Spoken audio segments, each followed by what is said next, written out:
चाहिँ म काम गर्ने ठाउँ। यो चाहिँ एकदमै राम्रो छ, त्यस्तो नराम्रो छैन, सेफ्टी ठाउँ छ एकदमै। अरू ठाउँभन्दा पनि मधेसको यो सेक्युरिटी काम गर्ने ठाउँ एकदमै डेन्जरस हुन्छ नि।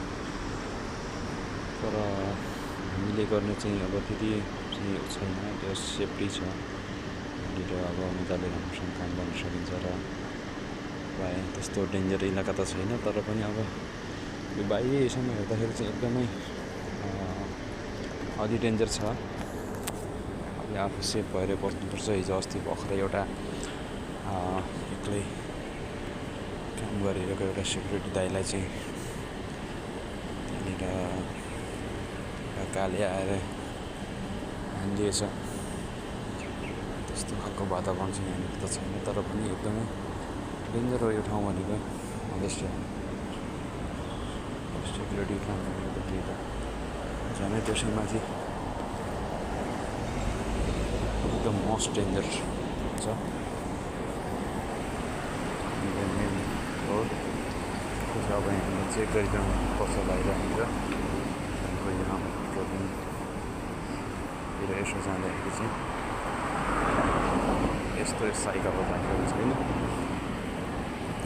यिनीहरूलाई चाहिँ बाटोमा हिँड्दाखेरि अप्ठ्यारो हुन्छ भनेर साइड गरिदिनुपर्छ। यहाँबाट मान्छेहरू लिएर जान्छन् यसो आगो चढ्नलाई। यो चाहिँ अलिक साइडमा छ, यसलाई साइड गर्नु पर्दैन। जस उता एकजना दाइ घुमिरहनु भएको छ, नेपाली दाइ। बिचरा पनि सेक्युरिटी नै हुनुहुन्छ होला, सेक्युरिटी दाइ नै हो, नेपाली दाइ नै हो। यस्तै छ, पेट्रोलिङतिरै जानुभयो होला सायद। गाउँछु यहाँबाट किनेसिङ एरिया। यो चाहिँ अरूभन्दा पनि यहाँनिर काम गर्ने साथीहरूले चाहिँ सबैले आफ्नो सेफ भएर काम गर्न म अनुरोध गर्न चाहन्छु। किनकि यो चाहिँ त्यति चाहिँ सेफ्टी कम्ती चाहिँ होइन।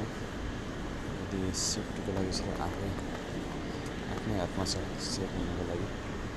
तपाईँले कतिको एउटा सेफ भएर काम गर्नु चाहन्छ। एउटा गेस्टहरू जान्छन् होला सायद, होटलको गाडी हो यो। होटलको गाडी चाहिँ एकदमै रेडी छ।